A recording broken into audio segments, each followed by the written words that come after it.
नमस्कार, मी श्वेता अंकले. तरुण भारतच्या न्यूज बुलेटिनमध्ये आपल्या सर्वांचे स्वागत. आता पाहूया ठळक घडामोडी. एसएस हुबळी ते पुणे आणि बेळगाव ते पुणे या 2 वंदे भारत एक्सप्रेस नंतर आता पुण्याहून मिरज मार्गे बेळगावसाठी तिसरी नवी वंदे भारत एक्सप्रेस सुरू होणार आहे. त्यामुळे सांगली मिरज मार्गे पुण्याकडे प्रवास करणाऱ्या प्रवाशांसाठी ही आनंदाची बातमी आहे. पुणे जंक्शनवरून एकूण 5 नव्या वंदे भारत गाड्या सुरू करण्यात येणार असून त्यामध्ये पुणे बेळगाव वंदे भारत गाडीचाही समावेश आहे.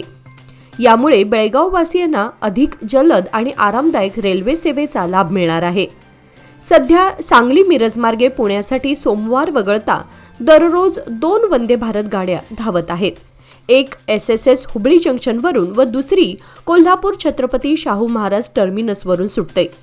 नवीन सुरू होणारी वंदे भारत गाडी पुण्याहून सुरू होऊन सातारा, सांगली व मिरज या तिन्ही स्थानकांवरून थांबत बेळगावला पोहोचणार आहे. गाडीच्या वेळापत्रकाबाबत अजून अधिकृत घोषणा झाली नसली तरी लवकरच या गाड्या प्रवाशांच्या सेवेमध्ये दाखल होणार असल्याचे संकेत आहेत. महानगरपालिकेच्या वतीने 250 सफाई कर्मचाऱ्यांच्या भरती प्रक्रियेला सुरुवात करण्यात आली असून आज शारीरिक चाचणी आणि कागदपत्रांची तपासणी करण्यात आली. या भरती प्रक्रियेत तरुण पुरुष तसेच महिलांचा मोठा सहभाग पाहायला मिळाला. उमेदवारांनी सकाळपासूनच पोलीस भवन येथे गर्दी केली होती. ही प्रक्रिया महानगरपालिका आयुक्त शुभा बी यांच्या मार्गदर्शनाखाली राबवण्यात आली.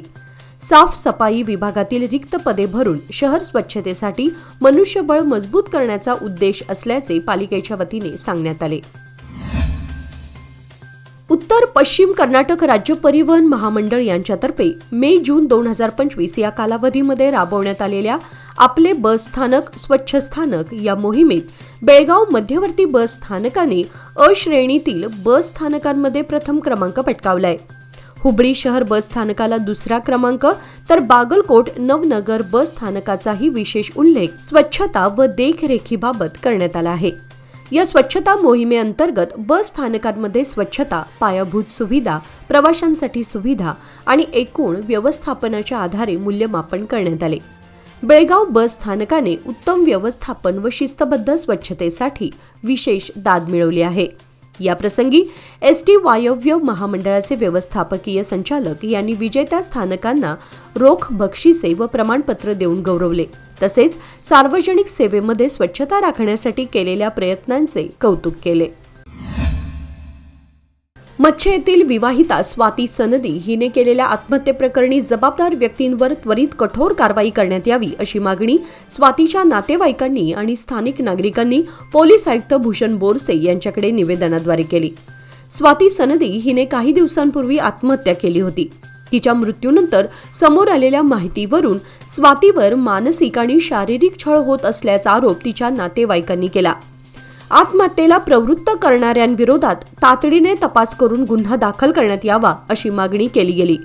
या प्रकरणात अजून कोणतीही ठोस कारवाई झालेली नसल्याने संतप्त नातेवाईक आणि नागरिकांनी पोलीस आयुक्तांना भेटून तपासात वेग आणावा आणि दोषींना कठोर शिक्षा व्हावी अशी मागणी केली. पोलीस आयुक्तांनी यावेळी निवेदन स्वीकारून तपास प्रक्रिया जलद गतीने सुरू असल्याचे आश्वासन दिले. अपघातांची संख्या कमी करून रस्त्यांवरील वाहतूक सुरक्षित आणि सुरळीत करण्यासाठी सर्व संबंधित विभागांनी समन्वयाने कार्य करावे असे स्पष्ट निर्देश जिल्हाधिकारी मोहम्मद रोशन यांनी दिले आहेत.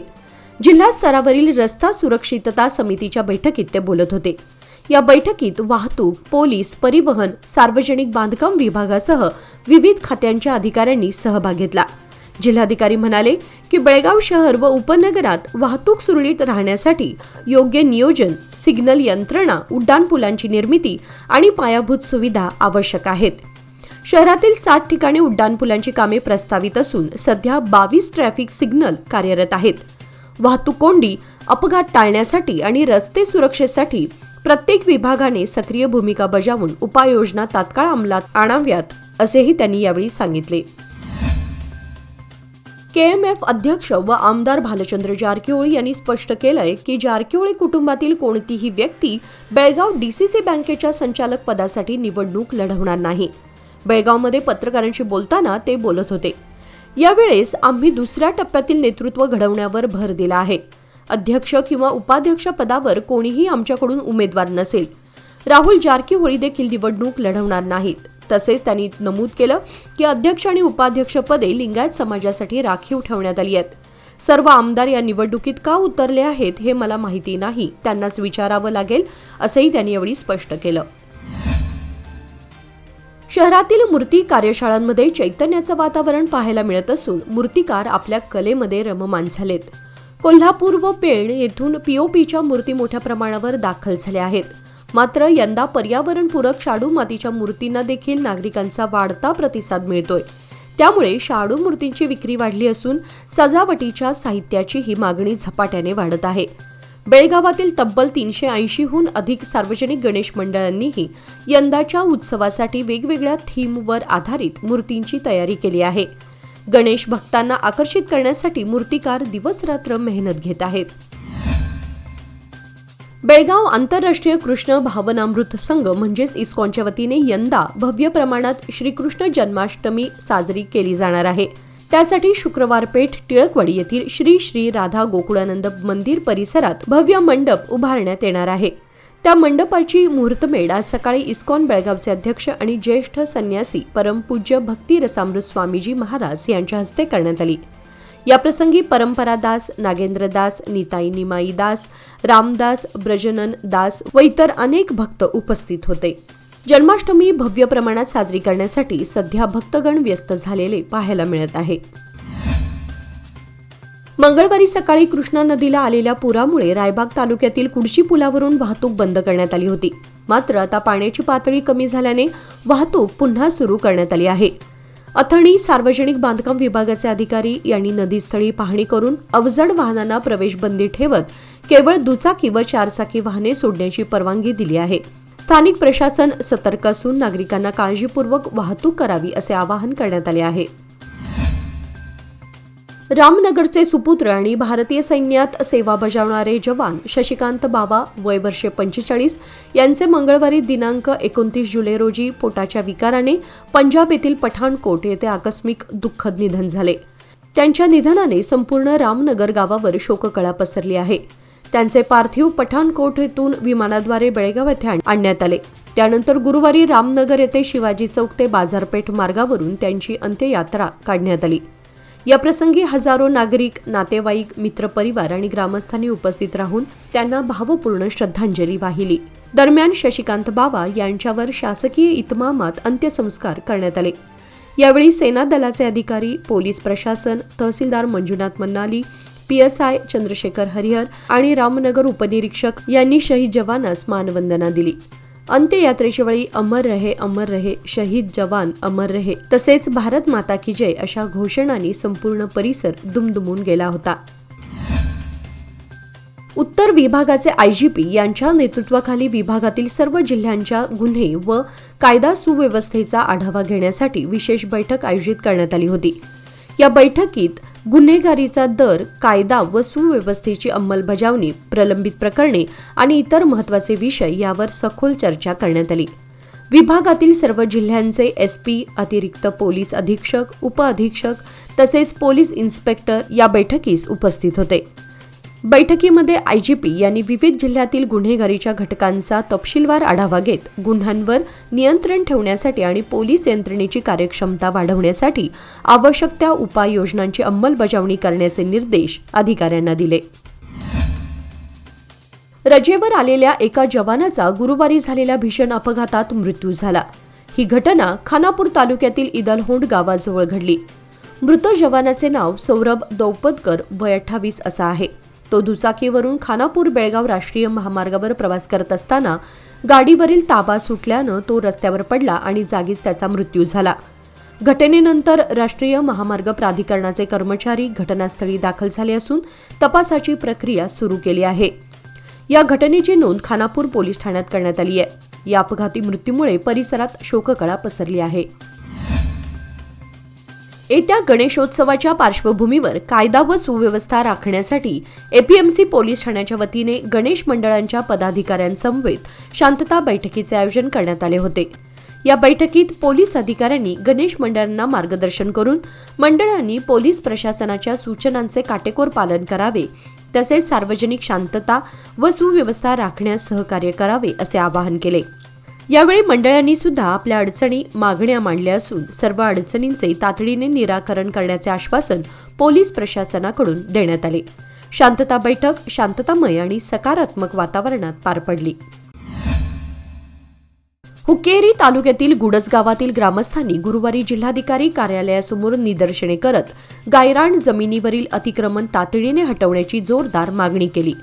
आंदोलकांनी लिखित निवेदनाद्वारे संबंधित अतिक्रमणकर्त्यांवर कारवाई करण्याची मागणी केली. ग्रामस्थांच्या म्हणण्यानुसार सर्वे नंबर 401 मधील 23 गुंठे गायरान जमीन गावातील जनावरांसाठी राखीव आहे. मात्र काही लोकांनी ती बेकायदेशीररित्या अतिक्रमण करून बळकावली आहे. परिणामी गावातील जनावरांना चरण्याची जागाच उरलेली नाही. या जमिनीमध्ये ग्रामदेवता लगम्मा देवीचे मंदिर असून टेकाडावरून वाहणाऱ्या पाण्यामुळे निर्माण झालेला तलाव 5 गावातील लोकांसाठी पिण्याच्या आणि जनावरांच्या उपयोगासाठी उपयुक्त आहे. अशा पवित्र व सार्वजनिक हिताच्या जमिनीवर अतिक्रमण होणं गंभीर बाब आहे. त्यामुळे प्रशासनाने त्वरित पावले उचलून गायरान जमीन अतिक्रमणमुक्त करावी अशी आग्रही मागणी ग्रामस्थांनी केली आहे. बेळगावच्या सुजिता ठाकूर हिने 54व्या केंद्रीय विद्यालय राष्ट्रीय क्रीडा स्पर्धेमध्ये वेल्टरवेट 63 ते 66 किलो गटामध्ये सुवर्ण पदक पटकावले आहे. तिने 23 ते 27 जुलै दरम्यान झांसी, उत्तर प्रदेश येथे पार पडलेल्या या स्पर्धेमध्ये हरियाणाच्या गुरुग्राम येथील यशिता हिचा 4-1 अशा विभाजित निर्णयाने पराभव केला. गेल्या वर्षी या स्पर्धेत रौप्य पदक मिळवणारी सुजिता यंदा सुवर्णावर झेपावली. ती गेल्या 2 वर्षांपासून राज्य विजेती असून केवी विभागीय स्पर्धेमध्ये सलग सुवर्ण पदके पटकावली आहे. 2023 पासून त्रिपाठी फाईट क्लब बेळगाव येथे ती प्रशिक्षण घेत आहे. NSNIS प्रशिक्षक गजेंद्र त्रिपाठी आणि सत्येंद्र त्रिपाठी यांच्या मार्गदर्शनाखाली दररोज 4 तास ती कठोर सराव करते. सैनिक कुटुंबातून आलेल्या सुजिताला भारतीय लष्करात भरती होण्याची जिद्द असून तिच्या या कामगिरीवर प्रशिक्षकांनी आनंद व्यक्त करत तिच्या मेहनतीला सलाम केलाय. खानापूर तालुक्यातील रस्त्यांची दुरवस्था आता जीवघेणी ठरू लागली असून तिओली रस्त्यावरील खड्ड्यांमुळे एका महिलेचा दुर्दैवी मृत्यू झाला आहे. यामुळे नागरिकांमध्ये संतापाची लाट उसळली असून स्थानिक प्रशासन व लोकप्रतिनिधींविरुद्ध तीव्र नाराजी व्यक्त केली जात आहे. लक्ष्मी रामू गावडा वय 55 राहणार तिओली या 1 महिन्यापूर्वी तिओली ते तिओली पुलापर्यंतच्या रस्त्यावरून जात असताना वाटेत असलेल्या खड्ड्यांमुळे दुचाकीवरून पडून त्या गंभीर जखमी झाल्या होत्या. प्रसंगी त्यांच्या डोक्याला जोरदार मार लागल्याने मेंदूवर गंभीर परिणाम झाला होता. उपचार सुरू असतानाच काल बुधवारी रात्री त्यांचे निधन झाले. लक्ष्मी या घरातील कर्त्या महिला होत्या. त्यांच्या पश्चात 2 मुलगे व 2 विवाहित मुली असा परिवार आहे. त्यांच्या मृत्यूने संपूर्ण परिसर शोकमग्न झाला असून आता तरी प्रशासन जागे होणार का असा सवाल नागरिक विचारू लागलेत. स्थानिकांनी तातडीने रस्त्याची दुरुस्ती करण्याची मागणी प्रशासनाकडे केली आहे. दैवज्ञ ब्राह्मण समाज शिक्षण ट्रस्ट बेळगाव यांच्या वतीने समाज सुधारक थोर शिक्षणप्रेमी नाना शंकर शेठ यांची 160वी पुण्यतिथी संयुक्त महाराष्ट्र चौकातील नाना शंकर शेठ मार्ग येथे सन्मानपूर्वक साजरी करण्यात आली. कार्यक्रमावेळी नाना शंकर शेठ यांच्या प्रतिमेला पुष्पहार अर्पण करून त्यांच्या कार्याचा गौरव करण्यात आला. संस्थेचे पदाधिकारी, समाज बांधव व नागरिक मोठ्या संख्येने उपस्थित होते. यावेळी त्यांच्या सामाजिक, शैक्षणिक आणि सार्वजनिक क्षेत्रातील योगदानाची आठवण करून देत युवकांनी त्यांच्या विचारांपासून प्रेरणा घ्यावी असे वक्त्यांनी सांगितले. यावेळी नगरसेवक शंकर पाटील, दत्तात्रेय कारेकर, सांबरेकर, विनायक कारेकर, प्रकाश वर्णेकर आदी उपस्थित होते. सूत्रसंचालन मधुरा शिरोडकर यांनी केले. मच्छे औद्योगिक वसाहतीतील श्रीनगर परिसरात मटका जुगार खेळणाऱ्या एका युवकावर बेळगाव ग्रामीण पोलिसांनी छापा टाकत अटक केली आहे. बुधवारी करण्यात आलेल्या या कारवाईत पोलिसांनी त्याच्याकडील 1,740 रुपये रोख तसेच मटक्याच्या चिठ्ठ्या जप्त केल्या आहेत. अटक करण्यात आलेल्या व्यक्तीचे नाव जॉन थॉमस कलघटकी वय 42 असं असून तो मूळचा किरवत्ती, तालुका यल्लापूर, जिल्हा कारवार असल्याचे समजते. तो सध्या जयनगर हुंचनट्टी येथे राहत होता. बेळगाव ग्रामीण पोलीस निरीक्षक नामनगौडा कट्टीमनी गौडर यांच्या नेतृत्वाखाली ही कारवाई करण्यात आली. संबंधित प्रकरणी कर्नाटक पोलीस कायदा कलम 78 अंतर्गत गुन्हा दाखल करण्यात आलाय. कर्नाटक राज्य माहिती आयोगाचे मुख्य माहिती आयुक्त यांच्या अध्यक्षतेखाली आज गुरुवारी सुवर्ण विधानसौध येथे एक विशेष बैठक व कार्यशाळा पार पडली. या बैठकीत जिल्हा स्तरावरील विविध विभागांचे वरिष्ठ अधिकारी उपस्थित होते. माहिती अधिकार कायद्याच्या प्रभावी अंमलबजावणी व माहिती मिळवण्याची प्रक्रिया अधिक पारदर्शक बनवणे तसेच नागरिकांना वेळेवर योग्य माहिती मिळावी यासाठीच्या उपाययोजनांवर यावेळी सविस्तर चर्चा करण्यात आली. कार्यशाळेदरम्यान मुख्य माहिती आयुक्तांनी अधिकाऱ्यांना मार्गदर्शन करताना माहितीचा अधिकार कायदा हा लोकशाही मजबूत करणारा महत्त्वाचा स्तंभ असल्याचे सांगितले. या उपक्रमात अधिकाऱ्यांनी आपापले अनुभव, अडचणी व सूचना मांडल्या. कार्यक्रम यशस्वी करण्यासाठी जिल्हा प्रशासन व माहिती विभागाने संयोजन केले होते. बेळगाव जिल्ह्यातील रायबाग येथील पाटील नगर परिसरात एका बंद घरात चोरट्यांनी दिवसाढवळ्या घरफोडी करून अंदाजे 30 ग्रॅम सोने आणि 70,000 रुपये रोख चोरून नेल्याची घटना घडली आहे. सदर चोरी लक्ष्मण होसमणी यांच्या घरी घडली. त्यावेळी घरात कोणीही नसल्याचा फायदा घेत चोरट्यांनी घराचे कुलूप तोडून घरामध्ये प्रवेश केला आणि तिजोरीतील रोख रक्कम व दागिने लंपास केले.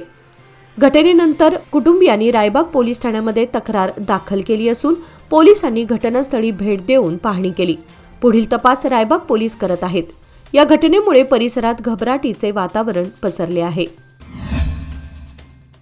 दांडेली वनक्षेत्रातून भरकटलेले एक जंगली रानमांजराचे पिल्लू शहरातील एका गारमेंट दुकानात आढळून आले. जॉन यांच्या मालकीच्या या दुकानात रानमांजराचे पाम सिल्व्हेट जातीचे पिल्लू आढळल्याने काही काळ गोंधळाचं वातावरण निर्माण झालं होतं. घटनेची माहिती मिळताच जॉन यांनी तात्काळ वन्यजीवप्रेमी आणि सर्पमित्र रजाक शहा यांना संपर्क केला. त्यांनी तातडीने घटनास्थळी धाव घेत अत्यंत दक्षतेने आणि सुरक्षितरित्या पिल्लाला पकडले आणि वन विभागाच्या स्वाधीन केले. सुदैवाने या प्रक्रियेत कोणत्याही प्रकारची हानी झाली नाही. प्राणी पूर्णपणे सुरक्षित असून त्याचे योग्य संगोपन करण्यात येणार आहे. संबंधित पिल्लू वन्यजीव संरक्षण कायदा 1972 अंतर्गत संरक्षित प्रजातींमध्ये मोडत असल्याने त्याची विशेष काळजी घेतली जाईल असे वन विभागाने सांगितले.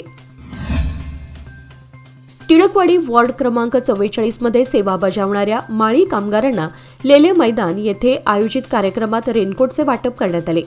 या उपक्रमात माजी उपमहापौर आनंद चव्हाण यांनी कार्यक्रमाची माहिती दिली. रेल्वे सल्लागार समितीचे सदस्य प्रसाद कुलकर्णी, वसंत हेब्बाळकर, सामाजिक कार्यकर्ते संतोष दरेकर, उदय मुडलगिरी आदी मान्यवरांच्या हस्ते रेनकोटचे वाटप करण्यात आले. माळी कामगारांनी या स्तुत्य कार्याबद्दल कृतज्ञता व्यक्त केली. यावेळी स्थानिक नागरिकही मोठ्या संख्येने उपस्थित होते. आश्रय कॉलनी नानावडी येथील अय्यप्पा स्वामी मंदिरातर्फे दिनांक 1 ऑगस्ट ते 3 ऑगस्ट पर्यंत रोज सकाळी 8:30 ते सायंकाळी 5 वाजेपर्यंत रामायण पारायण आयोजित करण्यात आले आहे. याचा सर्व भक्तांनी लाभ घ्यावा असे आवाहन अय्यप्पा स्वामी पूजा कमिटीच्या वतीने करण्यात आले आहे. याचबरोबर आजचे बातमीपत्र इथे संपले.